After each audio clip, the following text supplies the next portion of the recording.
reglamentuoja Lietuvos Respublikos dizaino įstatymas. Šį įstatymą galite rasti viešai ir šitame įstatyme yra nurodyta, kad dizainas yra laikomas viso gaminio ar jo dalies vaizdas, sudarytas iš gaminio ir arba jo ornamentikos specifinių savybių, linijų, kontūrų, spalvų, formos, tekstūros ir arba medžiagos. Taigi, kaip suprantate, dizaino paskirtis yra apsaugoti gaminio išorinį vaizdą, kuris gali susidėti iš erdvinių savybių, tai yra formos, iš dvimačių savybių, kontūrų, ornamentikos, spalvos ar netgi jų derinio.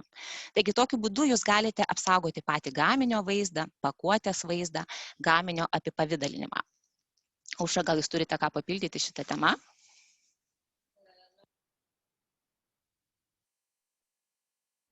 Atsiprašau, sveiki visi, įsijungiau garsą, norėjau papildyti Vilmą ir pasakyti, kad gali būti saugomas ne tik pakuotės ar gaminio vaizdas, bet ir sudėtinis gaminys. Kas tai yra sudėtinis gaminys? Tai gaminys susidedantis iš tam tikrų sudedamųjų dalių, kurias galima pakeisti tą gaminį išardant ir vėl jį surenkant. Tai yra daiktų rinkiniai, kompozicijos. Ir nors paprastai saugomas visas išorinis gaminio vaizdas, bet gali būti saugomi ir tokio sudėtinio gaminio elementai. Bet jie gali būti saugomi tik tokiu atveju, jeigu į sudėtinį gaminį įmontuota ta sudedamoji dalis yra matoma gaminį įprastai naudojant. Tai yra ne remonto metu, ne techninės priežiūros metu, o tiesiog įprastai jį naudojant. Tai jeigu būtų toks paprasčiausias pavyzdys, kad automobilyje ratlankiai būtų jo sudėtinė dalis, kuri yra išoriškai matoma, naudojama ne vien tik remonto būdu. Ir toks dalykas kaip automobilio ratlankiai gali būti saugomas elementas. Tai galima pereiti ir prie dizaino pavyzdžių. Dizaino pavyzdžiai, kaip matote, tai gali būti ir gaminio tam tikra tekstūra, ir paviršius rankšluosčio ar tualetinio popieriaus, ir pats gaminys sudėtas iš tam tikrų medžiagų, ir gaminio pakuotė, ir tam tikras netgi etiketė, kuri gali būti priklijuojama prie tam tikro gaminio. Toliau norėčiau paprašyti Vilmos papasakoti apie registruojamam gaminiui taikomus reikalavimus. Taigi, kaip matėte iš pateiktų pavyzdžių, gaminių, kurių vaizdas gali būti saugomas, yra tikrai labai daug ir labai įvairių. Tačiau iš teisinės pusės, kad dizainas įgytų teisinę apsaugą ir būtų saugomas kaip pramoninės nuosavybės objektas Lietuvoje, jis turi atitikti tam tikrus svarbius reikalavimus. Ir šitie reikalavimai yra be abejo įtvirtinti dizaino įstatyme. Vienas iš tokių pagrindinių reikalavimų yra naujumo reikalavimas. Naujumas yra, kai yra dizainas naujas, jeigu joks kitas tapatus dizainas iki paraiškos padavimo datos arba prioriteto datos nebuvo prieinamas visuomenėje. Taigi, vertinant naujumą, yra iš tikrųjų labai svarbus 3 aspektai. Neturi būti tapataus dizaino. Tapatumas šiuo atveju reiškia, jog dizainas yra visiškai naujas arba registruojamas dizainas nuo kito dizaino skiriasi tik neesminėmis savybėmis. Tačiau noriu pastebėti, kad naujumas taikomas dizaino apsaugai iš tikrųjų nėra toks stiprus, toks aukštas kaip patentų atveju, ar netgi nėra toks nereikalavimo kūrybinės išraiškos, kai kalbame apie autorių teisės. Dizaino naujumas turėtų aiškinamas gana siaurai ir netgi kartais labai panašus dizainas gali būti vertinamas kaip naujas. Iš tikrųjų, vertinant lyginamo dizaino savybių naujumą, yra naujumas nustatomas pagal paduodamą paraišką ir prie jo pridėtą vaizdą ar jo aprašymą. Kitas svarbus elementas, kalbant apie naujumą, tai yra data, iki kurios vertinami visuomeniai tapę prieinami tapatus dizainai. Taigi šią datą iš tikrųjų nurodo taip pat paraiškos data ar prioriteto data ir šias datas jūs, aišku, galite rasti viešai prieinamose duomenų bazėse. Kalbant apie naujumą, labai svarbu, kad nustatant dizaino naujumą, registruojamas dizainas yra lyginamas su visuomenė jau prieinamais dizainais. Ką tai reiškia? Dizainas, kada dizainas laikomas, kad yra prieinamas visuomeniai, kada jis, pavyzdžiui, yra publikuotas oficialiame biuletenyje, eksponuotas parodoje, ar netgi atskleistas visai kitokiu būdu, kaip, pavyzdžiui, išleistas į apyvartą, reklamuotas, pristatytas socialinėje medijoje ir panašiai. Kalbant apie naujumą, tai nėra taikomas teritorinis aspektas, nereikėtų apsiriboti Lietuva. Gaminys gali būti naudojamas netgi už Lietuvos ribų ir prieinamas ES atitinkamos srities specialistui įprastų būdų naudojant dizainą. Taigi, kalbant apie naujumą, reikia prisiminti, kad neturi būti tapataus dizaino, kuris buvo atskleistas ir prieinamas visuomeniai iki registruojamo dizaino paraiškos padavimo datos arba prioriteto datos.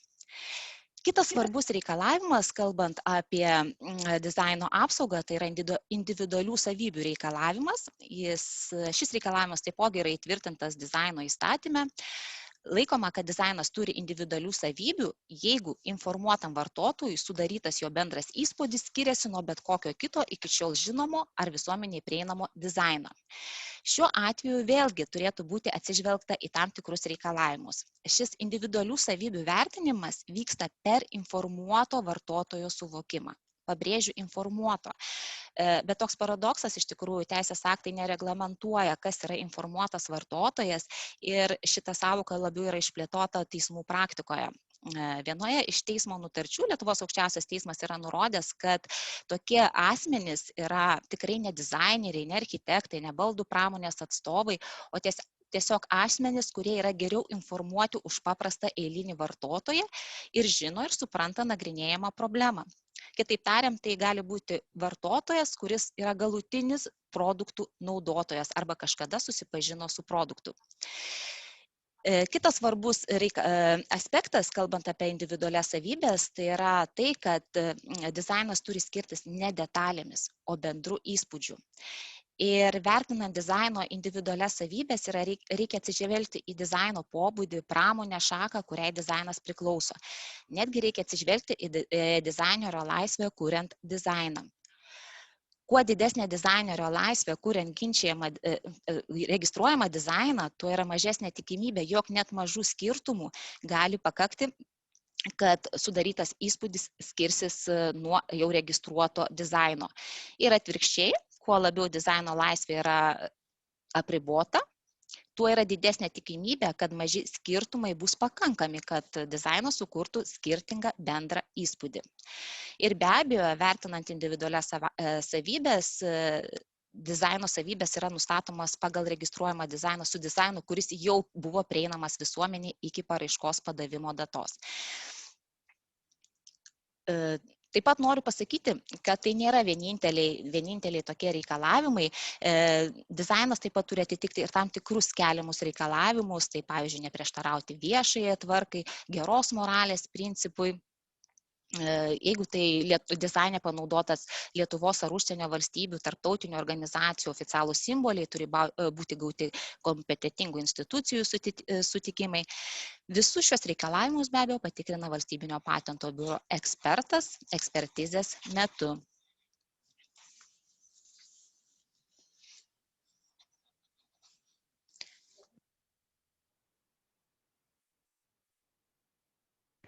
Norėčiau pakomentuoti tam tikrus pavyzdžius apie dizaino naujumą. Tarkim, šiuo atveju Lego žmogeliukų pavaizdavimas buvo laikomas pakankamai neturinčių kažkokių esminių skirtumų ir nebuvo laikomas nauju, nes šitie žmogeliukai skiriasi tik neesminiais elementais piešinio ant žmogeliuko kūnelio. Tuo tarpu, kalbant apie individualiasias savybės, kita skaidrė.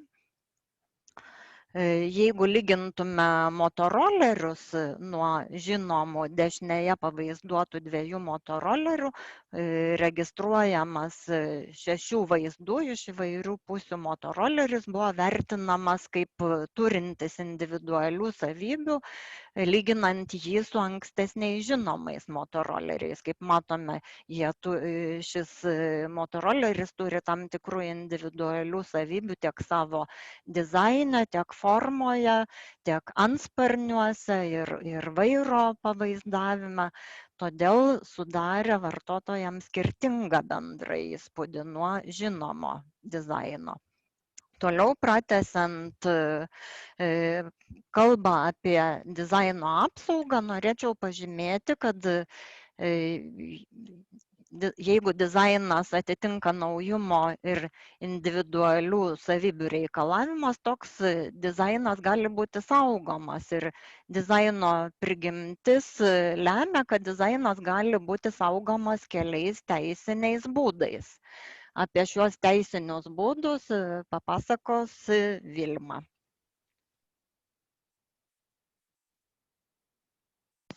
Atsiprašau, tai jeigu vienas iš tokių teisinių būdų, tai be abejo yra autorių teisų apsauga, kai dizainas gali būti saugomas kaip autorių teisų objektas. Iš tikrųjų, šitas apsaugos būdas turi tam tikrų privalumų ir trūkumų. Privalumas tikriausiai yra tai, kad autorių teisų objektas yra saugomas pakankamai ilgą laiką, neturtinės saugomas neterminuotai, o tarkim turtinės teisės visą autoriaus gyvenimą ir dar 70 metų po jo mirties. Ko nebūtų galima pasakyti apie dizainą. Tarkim, registruojamas dizainas maksimum galėtų būti saugomas 25 metus, jeigu būtų pratęstas laiku. Neregistruotas dizainas būtų saugomas 3 metus. Tačiau reikia pastebėti, kad autorių teisų objektas turi būti kūrybinė forma išreikštas originalumas. Taigi, ne visais atvejais dizainas yra pakankamai originalus. Tai šiuo atveju autorių teisės, kažin ar galėtų jums padėti. Be to, jeigu kiltų ginčas su trečiaja šalimi ir kitas asmuo įrodytų, kad dizainą sukūrė savarankiškai, vargu ar autorių teisės šiuo atveju padėtų. Tikriausiai dizaino apsauga būtų ta būtent apsauga, kuri jums užtikrintų savininko teises. Štai vienas iš pavyzdžių. Tai yra kėdės, kaip matote, jos yra ne tik tai funkcionalios, bet ir originalios ir tikrai galėtų būti saugomos pagal autorių teisės. Dar vienas būdas, apie kurį galėtų papasakoti daugiau Aušra, tai yra, kai dizainas galėtų būti saugomas kaip prekių ženklas. Nors tarp registruotų dizainų ir prekių ženklų yra tam tikrų panašumų, bet abu suteikia galimybę apsaugoti erdvinius produktus. Tačiau jūsų gaminio elementai, kuriuos jie gali apsaugoti, gali skirtis ir kiekvienas turi savo privalumų ir trūkumų, saugant šitas erdvinės formas kaip prekių ženklus ar kaip dizainą. Dizainai, aišku, negali apimti žodinių elementų apsaugos, kuriems yra taikoma prekių ženklų apsauga. Bet to, jeigu daikto forma ar tam tikrą modelį lemia jo funkcija, ar tas, kas suteikia prekiai vertę, tai negali būti registruota kaip prekių ženklas. Taip pat prekių ženklų yra keliami tam tikri skiriamojo požymio reikalavimai. Tai yra paprasta forma, pakuotės forma ar gaminio forma negali būti registruota kaip prekių ženklas, jeigu ji neturi tam tikrų skiriamųjų požymių, kurie atskirtų šiaip įprastą rinkoje prekės formą, nes įprasta rinkoje gaminio ar pakuotės forma negali būti registruojama kaip prekių ženklas. Vadinasi, tiek butelis registruojamas turi turėti tam tikrus ar reljefinius, ar grafinius elementus, ar tai forma turi būti pakankamai neįprasta rinkoje. Arba pakuotė turi turėti tam tikrų žodžius užrašytus, prekės pavadinimą ar piešinį, ar ta pakuotė gali tiesiog būti neįprastos rinkoje formos. Tarkim, pažvelgus į šokolado plėtelę, prekės ženklo registracija labiau tiktų produkto pavadinimui ar logotipui apsaugoti. Kita vertus, jeigu šokolado plėtelė yra neįprastos formos, jam būtų tinkamesnė dizaino registracija jo išvaizdai ar pakuotės dizainui apsaugoti. Tai štai, jeigu jau vis dėlto nusprendėte dizainą registruoti, ką turėtumėt žinoti? Sekanti skaidrė, Jurga. Visų pirma, svarbiausias dalykas iki paduodant paraišką registruoti dizainą, tai reikia išlaikyti paslaptį, nes jeigu dizainas bus paskelbtas kitų asmenų ar kiti asmenys paduos dizaino paraišką anksčiau negu jūsų dizaino paraiškos padavimas, dizainas nebebus laikomas nauju ir gali būti nuginčytas. Todėl jums reikėtų turėti omeny, kad dizaino paraiška turėtų būti paduota.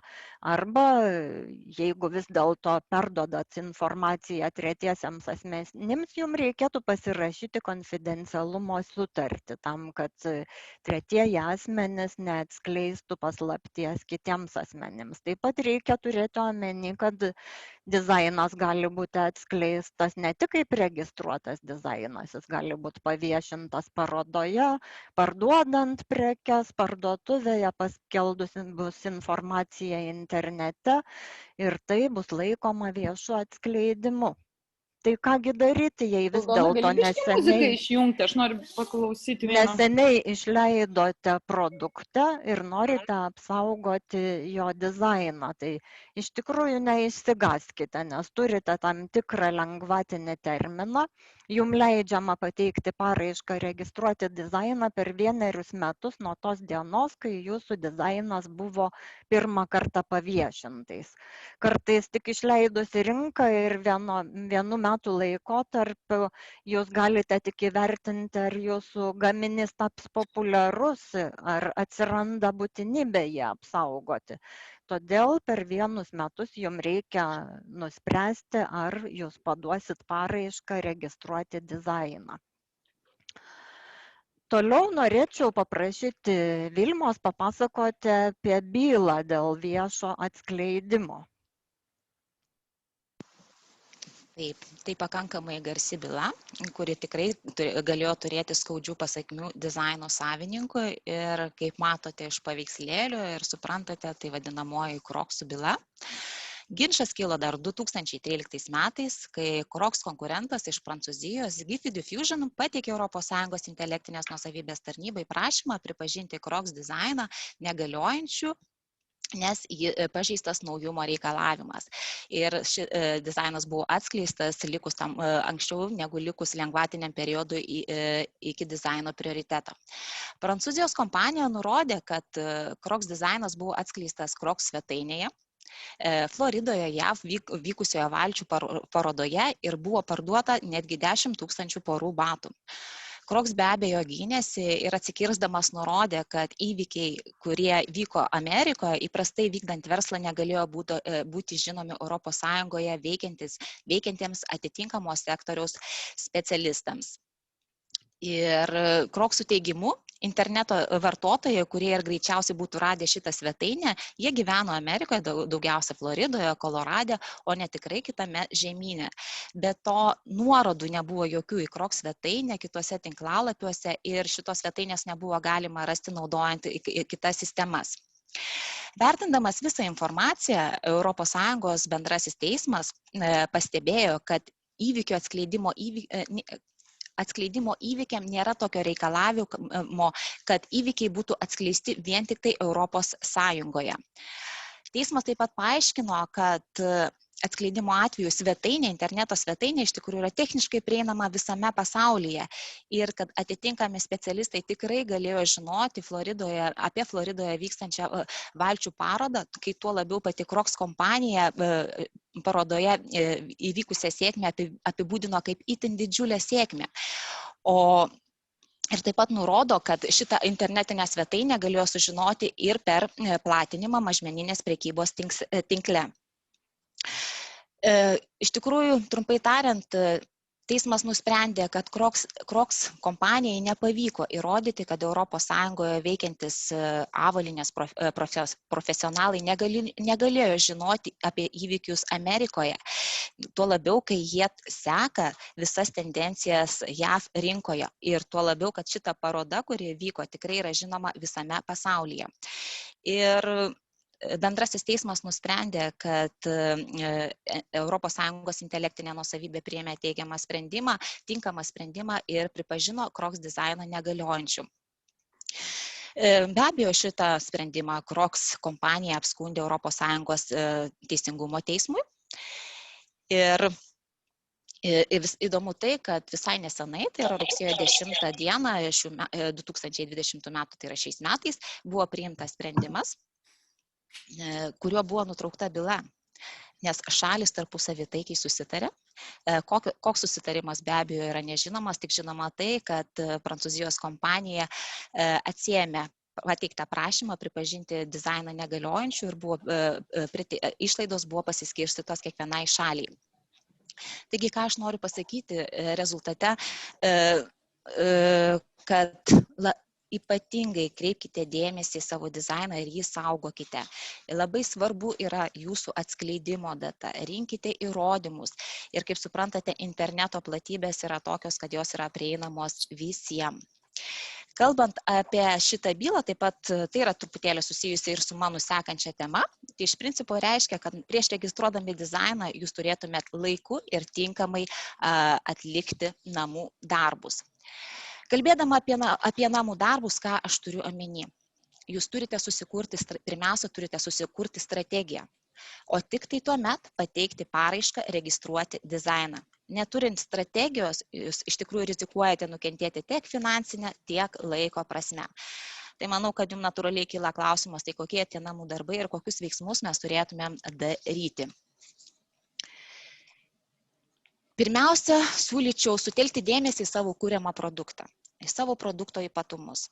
Nors ir tai yra jūsų kūrybos vaisius, vis dėlto žiūrėkite kritiškai. Įvertinkite, ar gaminio išvaizda yra diktuojama funkcinių savybių, kiek techninis reikalavimas riboja jūsų laisvę. Ir tik tuomet, kai išanalizavote savo dizainą, įvertinkite, ar nėra dizainų, kurie sukelia panašų bendrą įspūdį. Nes jeigu kažkas jau įregistravo ar jau atskleidė dizainą, kuris yra labai panašus arba skiriasi neesminėmis savybėmis, reiškia, kad jūs norite įgyti teisinę apsaugą į dizainą, kuri priklauso ne jums, o priklauso kitam asmeniui. Taigi, jums iš principo reikia atlikti paiešką. Reikia ieškoti tapačių, panašių, registruotų ir neregistruotų, registruotų ir galiojančių ir negaliojančių dizainų. Rasta informacija iš tikrųjų labai jums padės formuoti tolimesnę strategiją. Jeigu radote panašų ar tapatų dizainą, kyla rizika, kad jūsų dizaino registracija bus prieštaraujama. Taigi, ieškokite ES intelektinės nuosavybės tarnyboje yra paieškų sistemos, šitos sistemos yra viešos, jomis galite pasinaudoti. Ieškant dizainų, iš tikrųjų reikėtų neapsiriboti vien registruotais dizainais, nes bendrijoje galioja ir neregistruoti dizainai, ir kurie be abejo gali jums būti nenaudingi. Ieškant neregistruotų dizainų, ieškokite literatūros, susijusios literatūros, apsilankykite prekybos mugėse, atlikite paiešką internete, socialiniuose tinkluose. Mano kolegė Aušra jau minėjo, kad taipogi dizainas gali būti saugomas ir kaip prekių ženklas. Taigi atitinkamai rekomenduočiau paieškoti ir panašių bei tapačių prekių ženklų, kad nekiltų ginčas su prekių ženklų savininku.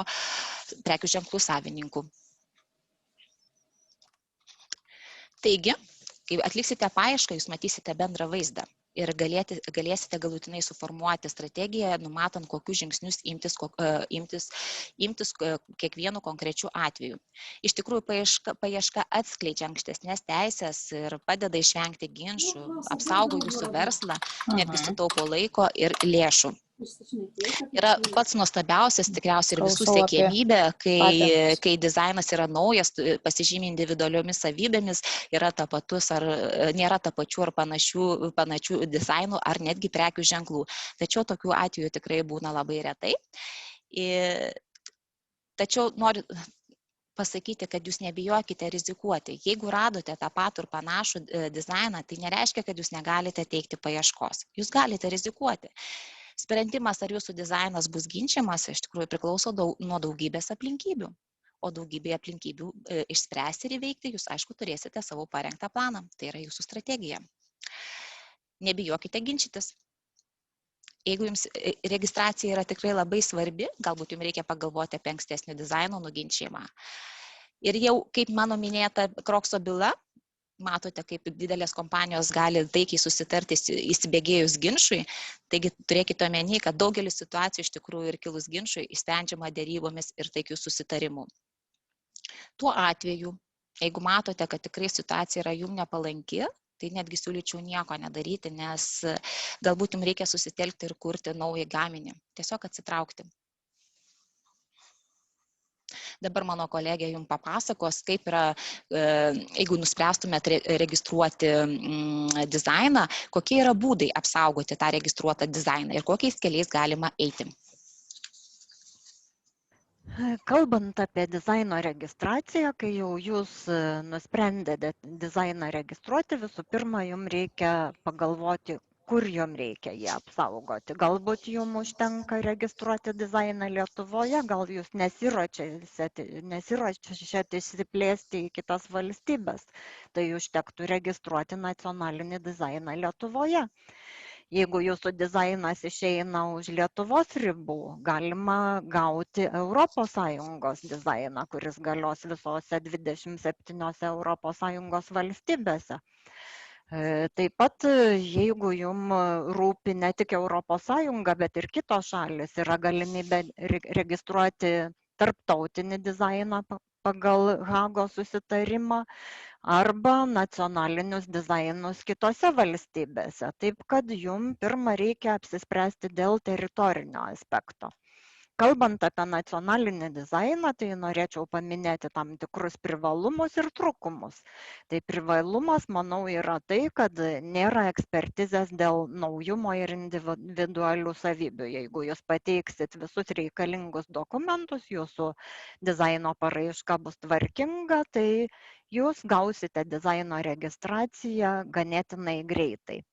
Dizainas publikuojamas po 6 mėnesių, siekiant išlaikyti tam tikrą paslaptį 6 mėnesius, jis bus neprieinamas, tačiau jeigu jums reikia, kad dizainas būtų įregistruotas greičiau, yra galimybė skubinti dizaino registraciją ir gauti ankstesnį paskelbimą, dar nesibaigus šiam terminui. Taip pat paskelbimas gali būti atidėtas, jeigu jūs norite išlaikyti dizainą paslaptyje dėl kažkokių jum žinomų priežasčių.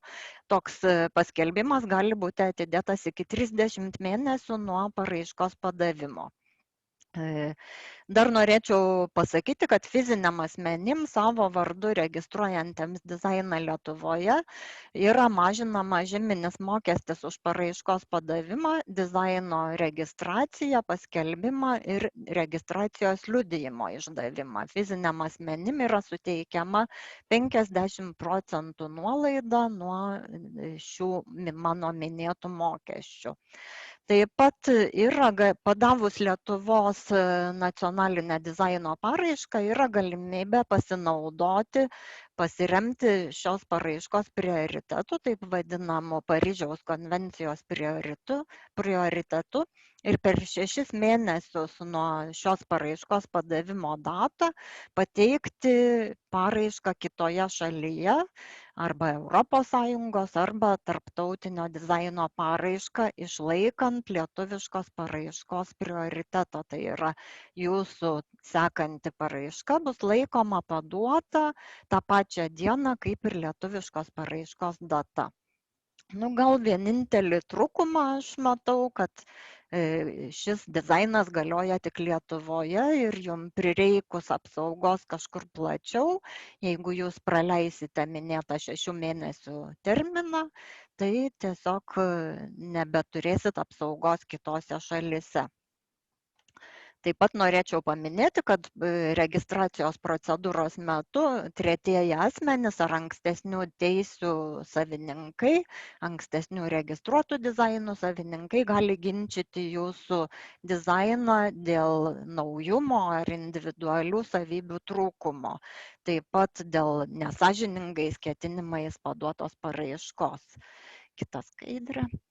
Tai kita skaidrė demonstruoja mokesčius už dizaino paraišką ir registraciją. Tai sakyčiau, kad tai iš tikrųjų yra gana žemi mokesčiai.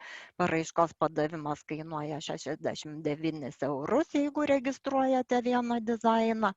Ir iki 10 dizaino pavyzdžių vienoje paraiškoje šis mokestis netgi nesikeičia.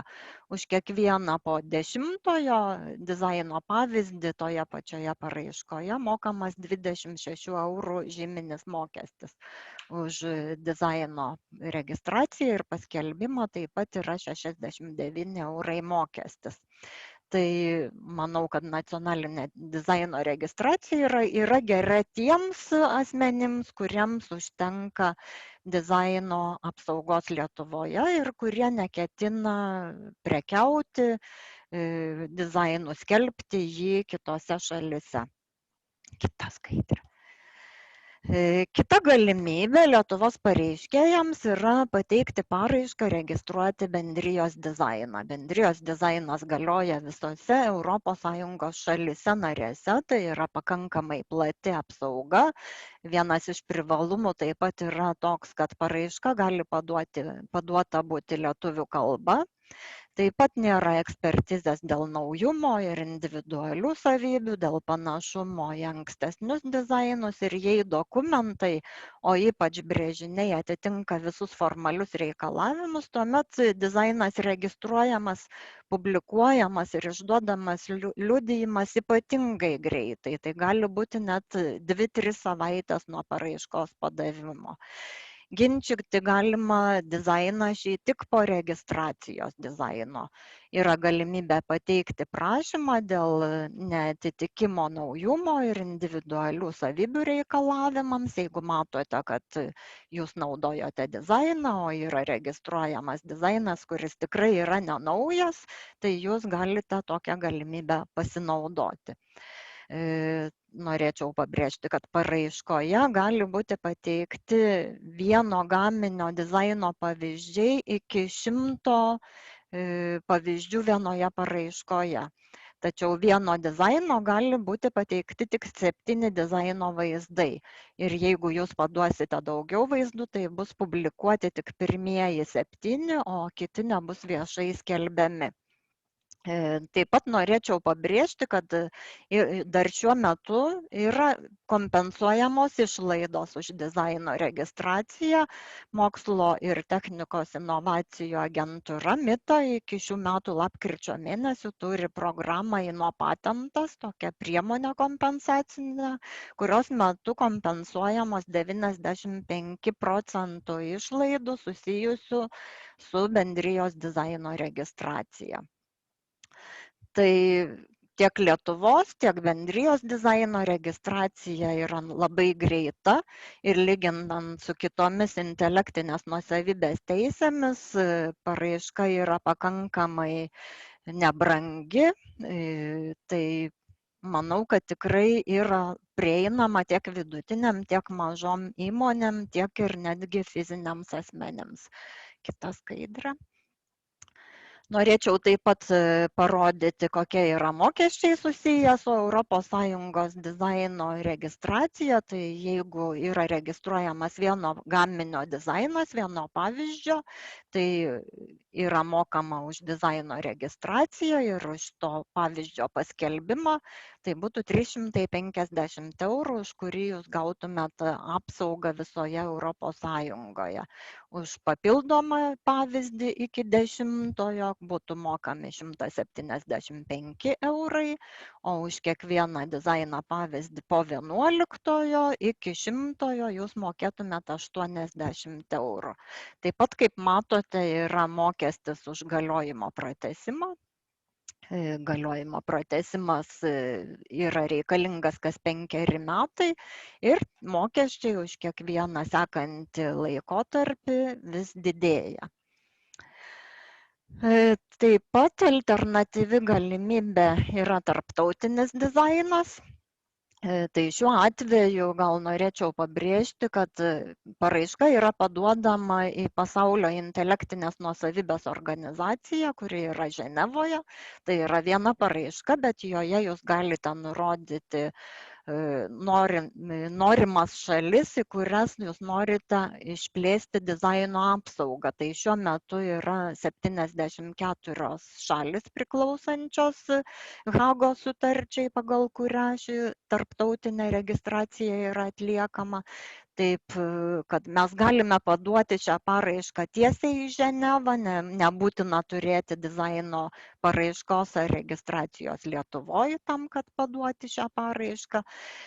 Visa procedūra yra centralizuota per Pasaulio intelektinės nuosavybės organizacija, bet noriu pasakyti, kad atliekama tik formali dokumento ekspertizė, po kurios paraiška yra siunčiama į kiekvieną nurodytą šalį, kurioje mes siekiame apsaugos, ir kiekvienoje šalyje toliau ekspertizė atliekama pagal nacionalinius įstatymus. Tai dėl to, kad tose šalyse gali skirtis tam tikri reikalavimai, gali būti atliekama vienose šalyse ekspertizė ir naujumui, ir individualiom savybėm.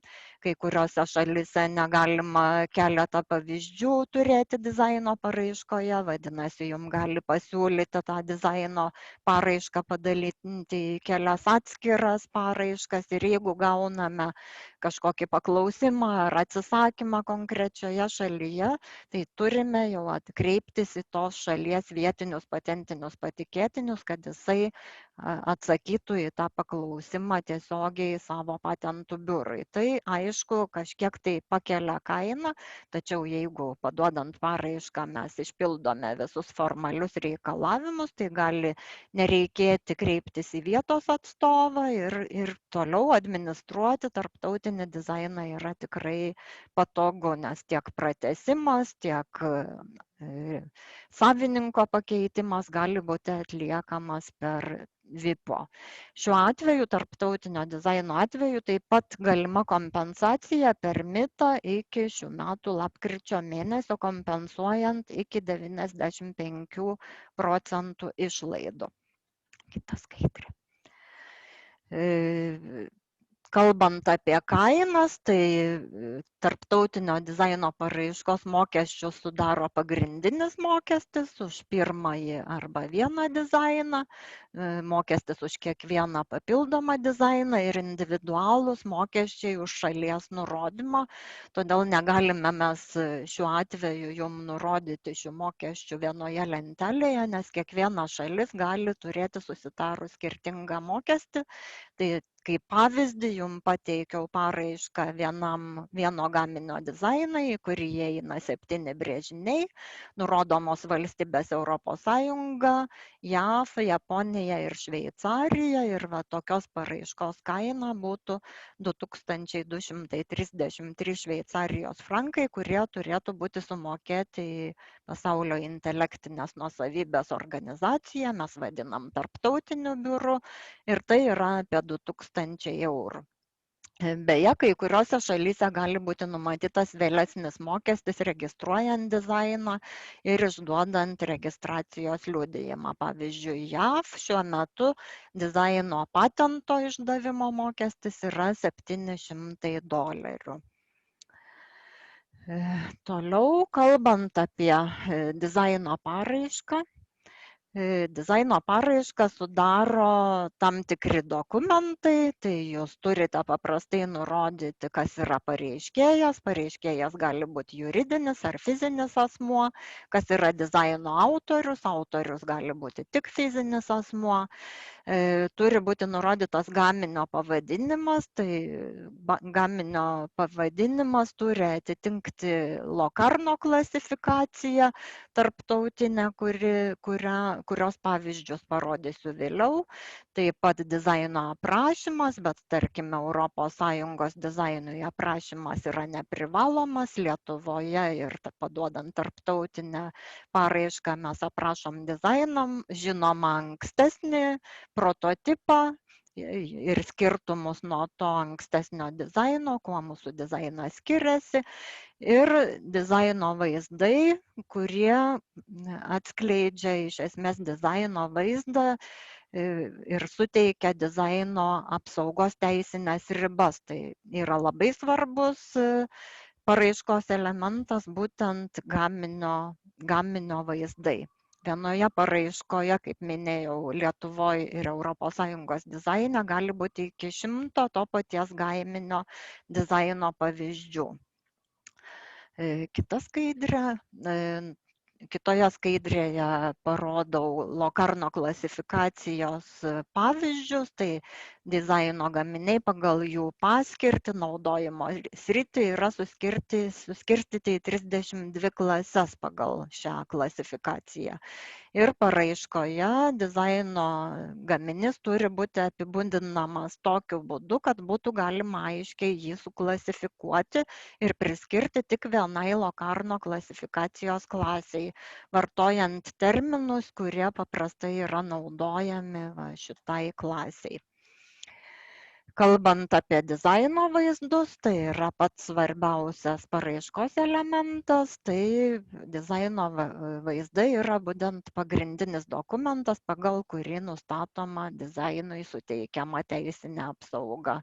Tai apie dizaino vaizdus norėčiau prašyti pratęsti Vilmos.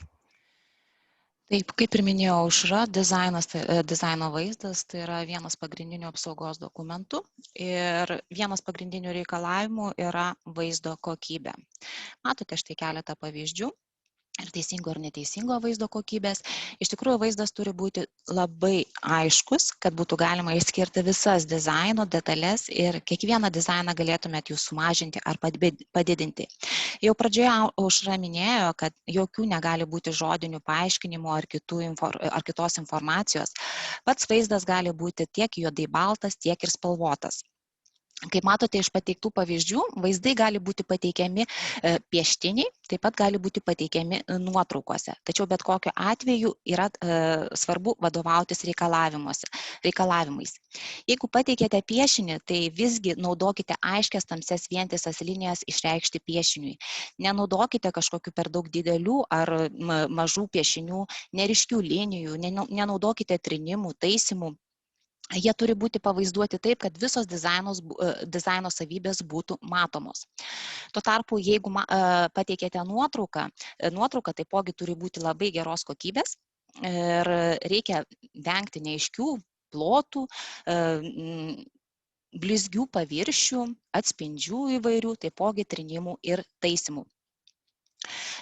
Nors teisės aktai ir leidžia pateikti popierinį ir pieštinį variantą ir vaizdą viena paraiška, visgi mes nerekomenduojame ir siūlome apsistoti ties vienu pasirinktinu atvaizdavimo būdu, pateikti arba piešinį, arba vaizdą nuotraukose ir tokiu būdu jūs išvengsite skirtingo bendro įspūdžio.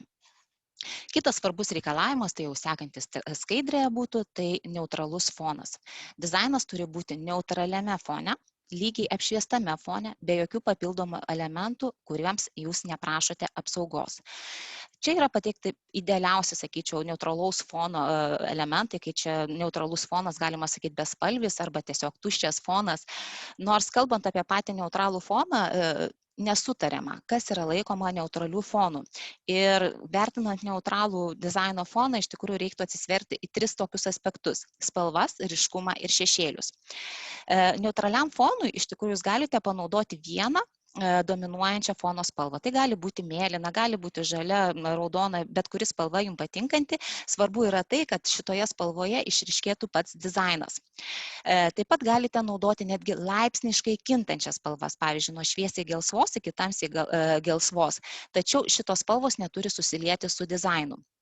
Taigi, neutralus fonas gali būti ir atitinkamų spalvų. Svarbu, kad pats dizainas būtų aiškiai matomas. Ir jeigu jūs dizainą panaudosite spalvotą, pavyzdžiui, raudoną, ir neutralus fonas bus taipogi raudonas, tačiau kažkiek tai pastelinės spalvos ar šviesesnis, visgi gali būti sunku nustatyti tą aiškę ribą tarp gaminio ir fono. Ir kalbant apie šešėlius, tikrai reikia labai atkreipti dėmesį, kiek nes šešėliai ir atspindžiai yra nepriimtini, jeigu jie iškraipo vaizdą. Jeigu jūs, tarkite, norite pateikti vazos vaizdą, kuri nufotografuota ant stalo, veidrodinio stalo, tai akivaizdu, kad toks vaizdas nebus priimtinas, nes iškraipo vaizdą. Matomas ir šešėlis, ir pats vaizdas. Štai dar vienas neutralaus fono pavyzdys, tai čia yra mūsų praktikos pavyzdys, kai pareiškėjas siekia registruoti greitosios pagalbos automobilio dizaino vaizdą ir buvo paprašyta pakoreguoti foną tam, kad būtų priimtinas. Be abejo, yra situacijų, kai jūs pateikėte registruoti dizainą ir registruojamas dizainas pasižymi tam tikromis savybėmis, kurių pareiškėjas nesiekia apsaugoti. Tai tokios savybės iš tikrųjų yra nesaugomi elementai ir šios nesaugomus elementus galima išskirti ir pažymėti. Įprastai yra naudojami 4 būdai, tai yra punktyrinės linijos, dar kitaip vadinamos brūkšninėmis linijomis, šešėliavimas, neryškus išblukęs pavaizdavimas, saugomą elementą apibrėžiant ribinėmis linijomis. Taigi punktyrinės linijos, sekantis skaidrė. Kaip matote, saugomas elementas yra keptuvės rankena, o nesaugomi elementai yra taip pat keptuvė ir šitas nesaugomas elementas turi pavaizduotas brūkšninėmis linijomis ir kartotis per visus vaizdus. Kartais pasitaiko, kad punktyrinės linijos gali būti ir dizaino dalis. Tad natūraliai kyla klausimas, ar punktyrinės linijos gali būti dizaino dalis? Ir taip, galėčiau atsakyti taip, jeigu brūkšninės linijos yra dizaino savybė, pavyzdžiui, drabužių siūlės, tačiau šitos siūlės turi būti aiškiai matomos vaizde. Galima pateikti netgi papildomą vaizdą, kuriame yra padidintas gaminio dizaino vaizdas. Tais atvejais, kai brūkšninės linijos yra dizaino savybė ir tam tikra dizaino dalis turi būti nurodyta kaip nesaugomas dizaino elementas, galite pasinaudoti ir kitais nesaugomų elementų vaizdavimo būdais, pavyzdžiui, ribinėmis linijomis, neryškių pavaizdavimų, šešėliavimų. Tai va, dar neryškaus pavaizdavimo pavyzdys, kai saugomas elementas yra išryškinamas, o nesaugomi elementai pavaizduojami neryškiai. Šešėliavimas – tai nesaugomų vaizdinio elementų rūšis, kuriai yra būdingas kontrastinis atspalvių naudojimas ir neryškia spalva pažymimos tos dizaino savybės, kurioms neprašoma apsaugos. Taigi, naudojant šešėliavimą, dizaino savybės, kurioms prašote suteikti apsaugą, turi būti aiškiai atpažįstamos, o dizaino savybės, kurių neprašote apsaugoti, turi būti pavaizduojant, naudojant tokią atspalvį ir taip, kad jos būtų neryškios ir nepastebimos. Ribinės linijos. Tai nesaugomų vaizdinių dizaino elementų rūšis, ir kuri naudojama dizaino paraiškoje tiek piešiniuose, tiek nuotraukose ir kuriomis norima parodyti, kad už ribinių linijų esančiams dizaino savybėms jūs neprašote suteikti apsaugos. Tačiau ribinių linijų naudojimas yra iš tikrųjų labai toks sudėtingas, nes kartais galima susidurti su situacija, kai bus neaišku, ką jūs norite apsaugoti. Kaip sekantis pavyzdys yra automobilio dizainas ir magnetofono, politofono dizainas, kai iš šito vaizdo akivaizdu, kad nežinote, nėra aišku, ką jūs norite apsaugoti. Jeigu būtų parinktas kitas nesaugomų elementų atvaizdavimo būdas, kaip pavyzdžiui šešėliavimas ar neryškus vaizdavimas, tai tokie vaizdai turėtų būti priimtini. Taipogi yra daugybė dar kitų reikalavimų, taigi aš jums pateiksiu pavyzdžių ir tinkamų ir netinkamų ir šiek tiek pakomentuosiu. Tai va, kiti reikalavimai, kai pareiškėjas nori atskleisti dizaino savybės, jis pateikia daugybę papildomų vaizdų. Jis gali parodyti vaizdą iš visų kampų, tai parodo vaizdą iš priekio, iš viršaus, iš apačios, iš dešinės, iš kairės, galinį vaizdą ar netgi perspektyvinį vaizdą. Iš tikrųjų yra rekomenduojama, kad pareiškėjas pateiktų tiek vaizdų, kiek reikia dizaino savybėms atskleisti. Gali užtekti netgi vieno vaizdo, tačiau rekomenduojama pateikti 7 nuotraukas. Kintamos padėties vaizdas, kaip matote, irgi gali būti saugomas. Iš pavyzdžio jau jūs tikriausiai suprantate, kad kintama padėtis turi būti atvaizduota skirtinguose piešiniuose. Jie turi būti pateikiami atskirai. Išskleistas vaizdas dažniausiai taikomas sudėtiniam gaminiam ir svarbu yra tai, kad su išskleistu vaizdu turi būti pateiktas nors vienas surinkto gaminio vaizdas. Išskleistuose vaizduose turi būti rodomos atskiros dalys ir šitos atskiros dalys rodomos viena šalia kitos pagal jų surinkimo eiliškumą. Dizaino dalies fragmento vaizdas. Tai yra vaizdas, kai rodome gaminio dalis. Fragmento vaizdą galima padidinti. Šiuo atveju yra labai svarbu, kad šalia atskirai pavaizduotų gaminio dalių, tai yra fragmento vaizdų, turi būti parodytas nors vienas surinktas gaminio vaizdas. Kaip kad matote šitame pavyzdyje. Galima vaizdą parodyti ir padidintų masteliu. Taigi vėl svarbus labai aspektas, kad padidintas vaizdas turi būti parodomas atskirai ir jokių būdų ne tame pačiame vaizde su saugomu dizainu. Kiti reikalavimai, kaip matote, vaizdas turi būti vieno dizaino, vaizdas turi būti vienos spalvos, galite pateikti ir sudėtinių gaminių vaizdus, tai yra daiktų rinkinių, kompozicijos. Šiuo atveju jūs matote indų rinkinį. Daiktų rinkinys yra priimamas kaip vienas dizainas su sąlyga, kad rinkinį sudaro daiktai, kurie yra susieti estetiniu ir funkciniu papildomumu. Ir įprastomis aplinkybėmis jie parduodami kaip vienas produktas. Turėtų būti aišku, kad siekiama apsaugos dizainui, kuris atsiranda dėl daiktų derinio. Bent viename vaizde turi būti visas daiktų rinkinys. Kitos dalys gali būti rodomos atskiruose vaizduose. Dar vienas sudėtinio gaminio rinkinys, tai yra pakuotė, kuri gali būti surenkama. Štai netinkamo dizaino vaizdų pavyzdys, kai yra pateikiamos skirtingų dizainų baldai, skirtingų spalvų ir viskas yra pateikiama viename paveikslėlyje. Taigi, jeigu jūsų dizainas atitinka visus reikalavimus, jūsų paraiška yra priimama ir jūs užregistruojate, gaunate apsaugą, jūs tą apsaugą įgyjate 5 metams. Šis apsaugos terminas gali būti pratęstas visiems ar daliai pavyzdžių dar 4 kartus po 5 metus ir visumoje dizaino apsauga galioja 25 metus, skaičiuojant nuo paraiškos padavimo datos.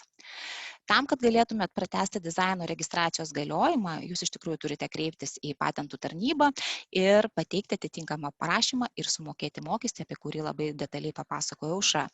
Jeigu nepratęsite registracijos, dizainas išregistruojamas. Taigi, ką jums suteikia dizainas? Papasakos Aušra, kokios apsaugos ir ko jūs galite tikėtis užregistravę dizainą.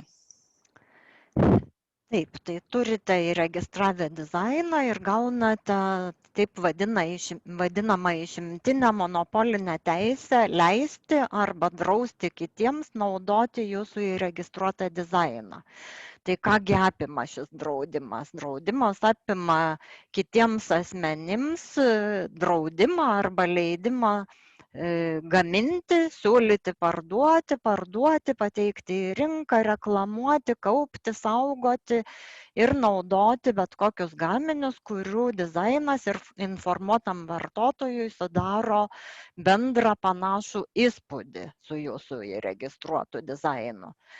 Ir savininkas turi teisę drausti ir importą, ir eksportą tokio dizaino. Tačiau tam tikrus turi ir apribojimus. Savininko teisės pasibaigia, kai gaminiai išleidžiami į ES rinką paties savininko sutikimu.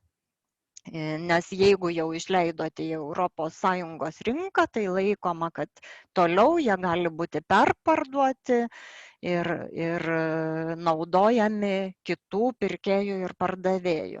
Nebent jūsų gaminys yra kažkaip sugadinamas, pakeičiamas ar pabloginama jo kokybė, tai yra tam tikras nesąžiningas naudojimas yra. Dizaino savininkas taip pat negali drausti kitiem asmenims naudoti dizaino savo poreikiam, nekomerciniam, eksperimentiniam ar mokymo poreikiam. Taip pat norėčiau pasakyti, kad teisės į dizainą gali būti perduodamos, parduodamos, licenzijuojamos, įkeičiamos ir areštuojamos. O už dizaino pažeidimą yra tam tikros ir nuobaudos, tai civilinė, baudžiamoji ir administracija atsakomybė taikoma.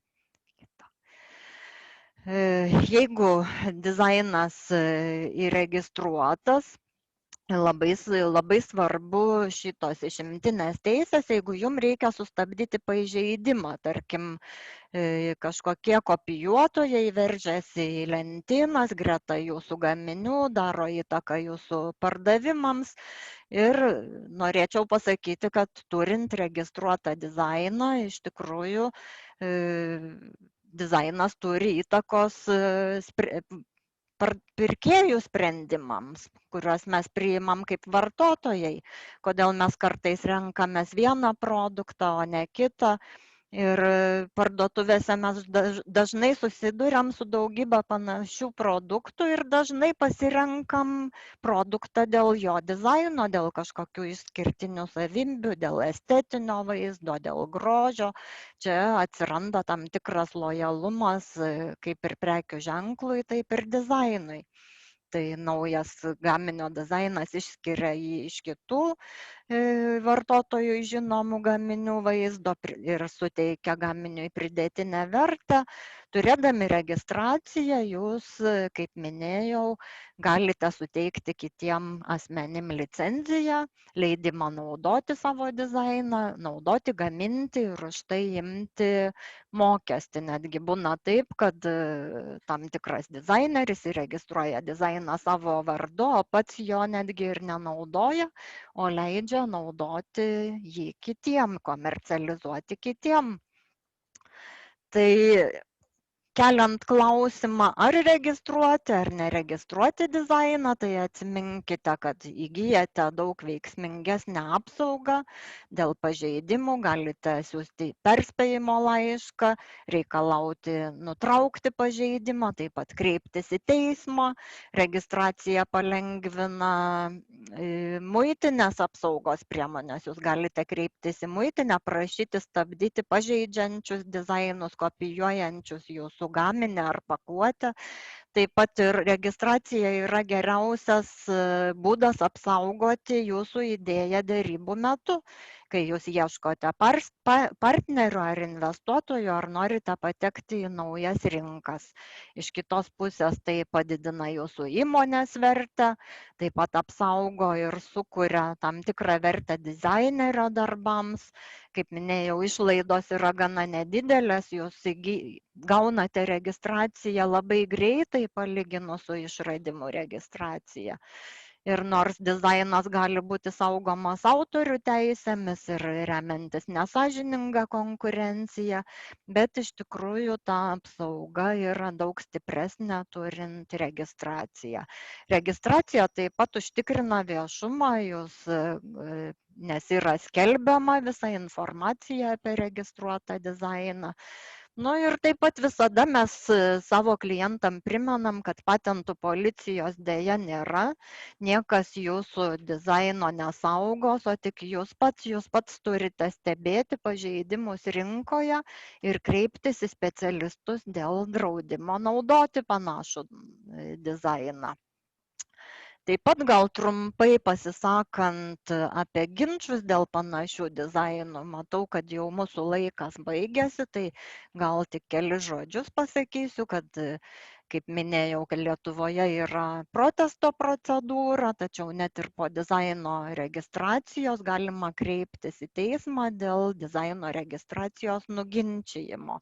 ES intelektinės nuosavybės tarnyboje nėra numatyta protesto procedūros, reikia pateikti prašymą pripažinti registraciją negaliojančią, jeigu ji nėra nauja, neturi individualių savybių ar yra įregistruota neteisėtai, jeigu neturint autoriaus ar pareiškėjo teisių, visada galima kreiptis dėl tokio pažeidimo ir bandyti nuginčyti dizainą. Kalbant apie kriterijus, kurie yra taikomi vertinant dizainų panašumą, tai kaip labai daug jau Vilma minėjo, tai yra vertinama dizainerio laisvė, kokią jis turi tam tikroje pramonės šakoje, kuriant gaminį, tarkim, kuriant radiatorius, dizaineris yra apribotas tam tikrais techniniais standartais, medžiaga, techniniais reikalavimais, tuo, kad vanduo turi tekėti per radiatoriaus vamzdžius, radiatoriaus sekcijas. Taip ir informuotas vartotojas yra vertinamas, kaip minėjau, kažkoks per vidurį tarp vidutinio vartotojo prekių ženklų ginčiuose ir labai didelio technikos specialisto patentų ginčiuose. Laikoma, kad tai yra dažniausiai galutinis vartotojas, tas, kuris perka, renkasi būtent tuos gaminius, kuris neblogai gaudosi rinkoje ir jau gali pamatyti skirtumus tarp dizainų. Ir paprastai tokiuose ginčiuose yra sprendžiamas klausimas, ar informuotam vartotojui vėlesnis, tarkim, dizainas registruojamas sudaro skirtingą bendrą įspūdį nuo ankstesnio registruoto dizaino. Ir yra buvę tokių ginčių, ES teisingumo teismas sprendė, kai dizainai buvo laikomi neturinčiais individualių savybių, lyginant su žinomu dizainu, todėl kad informuotas vartotojas negalėjo atskirti to bendro vaizdo kaip kažkiek tai skirtingo nuo jau žinomo dizaino. Tai tuo gal norėčiau ir baigti ir laukiu tada Jurgos komentarų, kad galbūt turime jūsų klausimų, į kuriuos reikėtų mums atsakyti. Tai ačiū kolegiam ir atrodo, kaip dalyviai nesinaudojo klausimų pateikimų chat skirsnyje, tai gal nori dalyviai užduoti klausimus gyvai. Tai vėlgi paraginčiau, arba vėl parašykite, arba tiesiog galite užduoti klausimus gyvai. Tai labai lauktume klausimų, nes čia tiek daug buvo pasakyta informacijos, tai neabejoju, kad klausimų turėjo neišvengiamai kilti.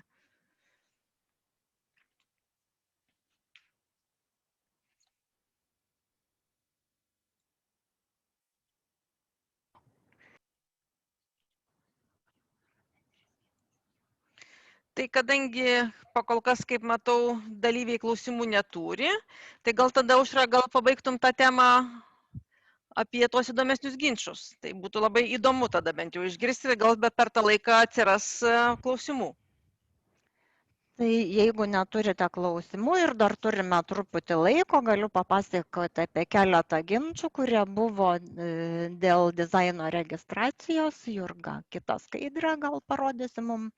Tai pirmas ginčas, kurį nagrinėjo Europos teisingumo teismas, buvo ginčas tarp dviejų įmonių, Ispanijos įmonės ir PepsiCo įmonės dėl taip vadinamų tazos žaisliukų, kurie buvo dedami prie čipsų kaip marketingo produktas vaikam. Ir šio ginčo metu buvo priimti keli skirtingi sprendimai.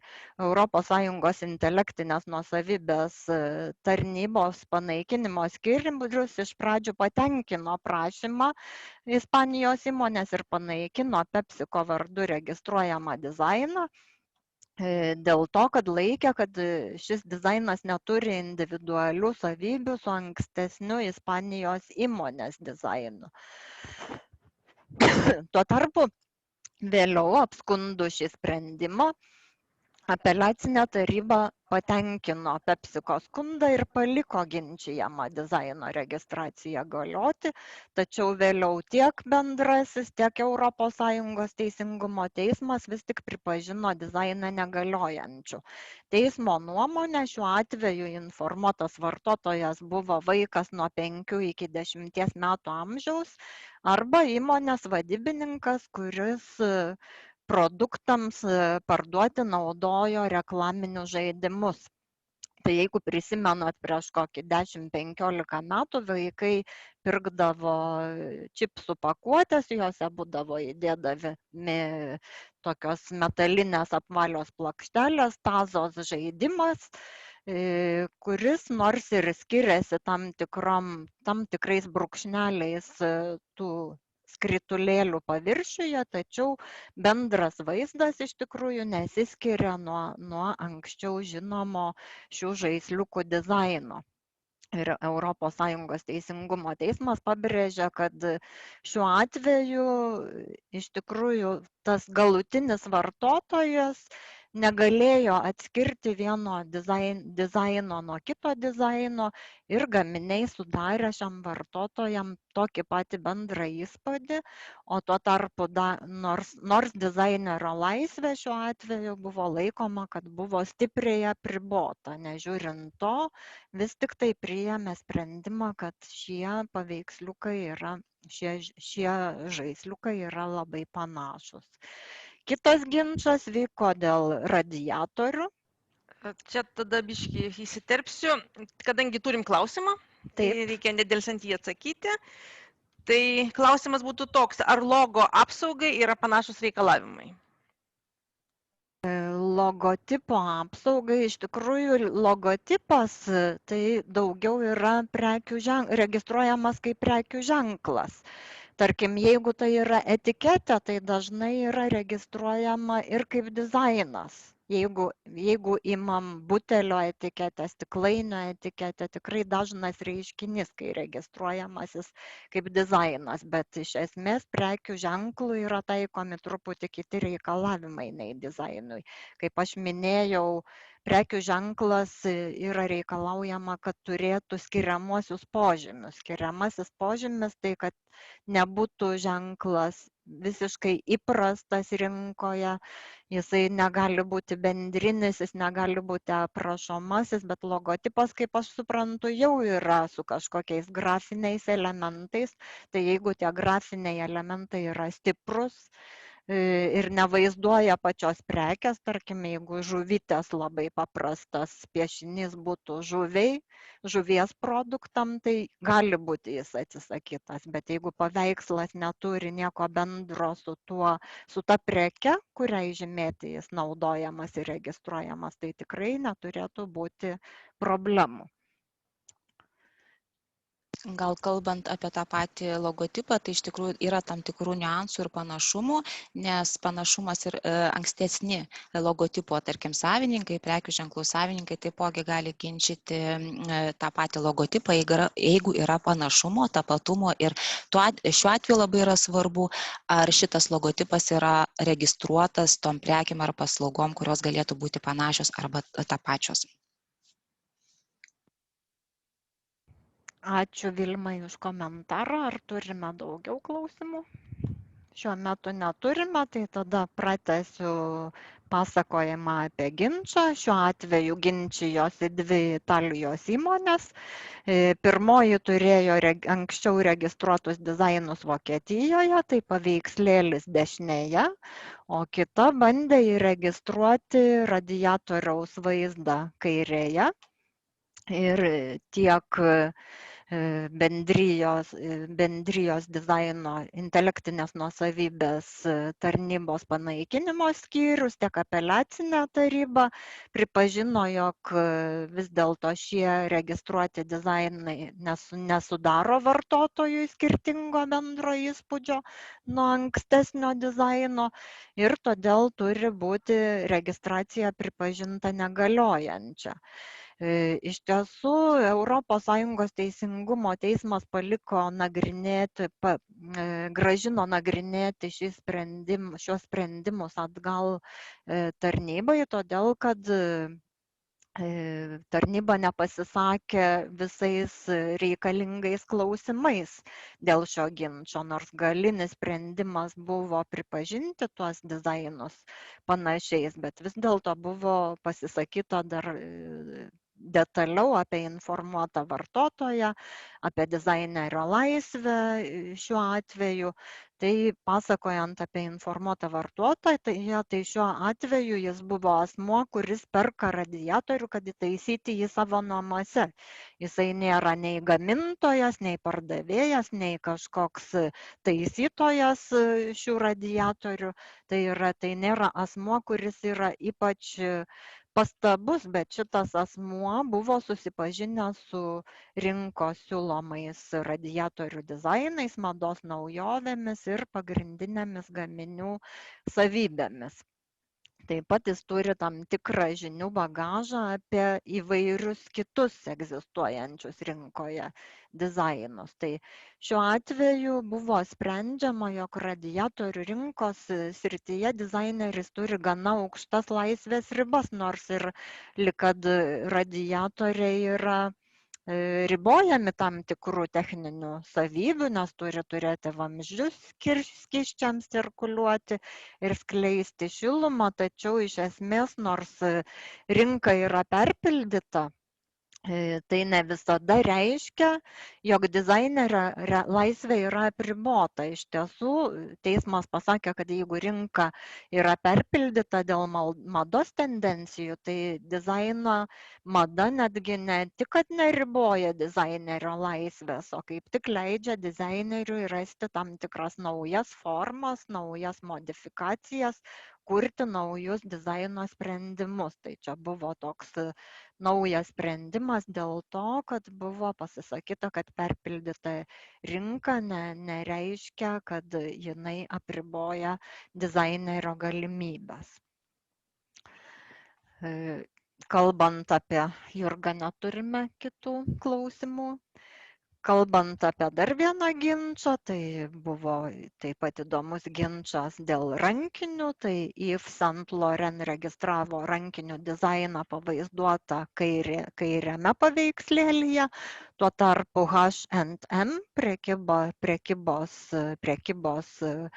milžinas ginčijo šį dizainą, jog šis neturi individualių savybių palyginus su anksčiau registruotų rankinių dizainų,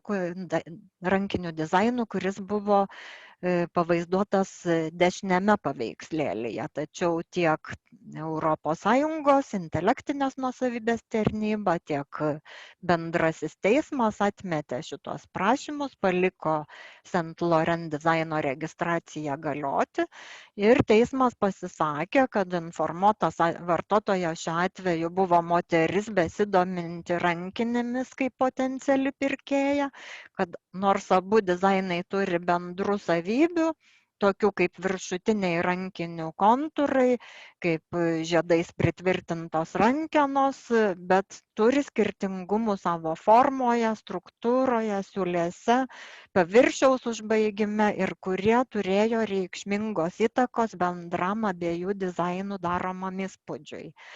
Tai dizaineriai rankinių šiuo atveju turėjo aukštą laisvės laipsnį, tai yra nebuvo kažkokių ypatingų apribojimų rankiniam, kad būtų apibriežti techninę gaminio funkciją ar kažkokiais techniniais standartais.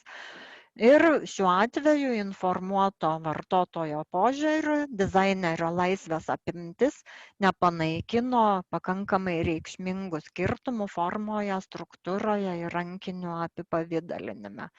Tai iš esmės teismas pasisakė, kad šiuo atveju turėjo būti 4 kriterijai, kurie turi būti vertinami. Tai rinkos sektorius, kuriam dizainas yra priskirtas, informuoti vartotojai ir jų pastabumo lygis, dizainerio laisvės apimtis ir dizainų palyginimo rezultatas tų informuotų vartotojų suvokimu. Tai štai tikrai yra tų įvairių ginčių dėl dizaino tiek ES intelektinės nuosavybės tarnyboje, tiek ir Teisingumo teisme. Ir linkime jum kurti kuo įdomesnius, kuo labiau besiskiriančius dizainus, kurie turėtų individualių savybių, kurie būtų originalūs. Turėkite idėjų, sėkmės ir laukiame jūsų klausimų, jeigu dar jų turite. Tai kaip matau, klausimų liktai daugiau nėra. Tai jeigu klausimą sugalvosite vėliau, tai prašau rašykite elektroniniu paštu. Aš manau, tiek Vilma, tiek Aušra mielai atsakys. O tada ačiū visiems dalyvavusiems. Taip pat dėkoju abiems lektoriams už įdomias įžvalgas įvairiais dizaino registracijos aspektais ir tada iki naujų susitikimų. Ačiū, viso gero. Ačiū. Sėkmės.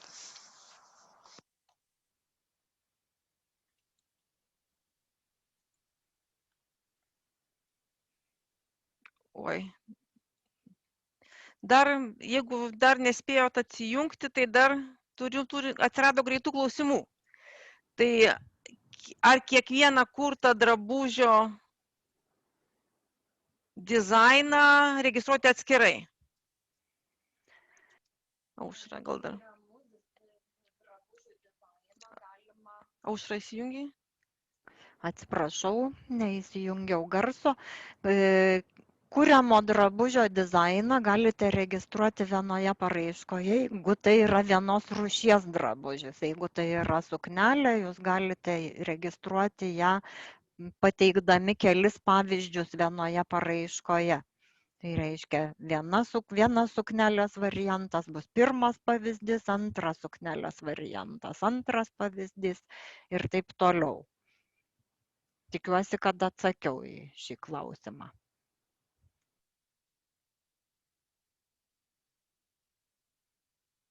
Kaip ir tada, jau kadangi klausimų daugiau nėra, tai kaip ir atsisveikinam tada iki naujų susitikimų. Ir lauksim klausimų elektroniniu paštu. Ačiū, iki. Dėkui.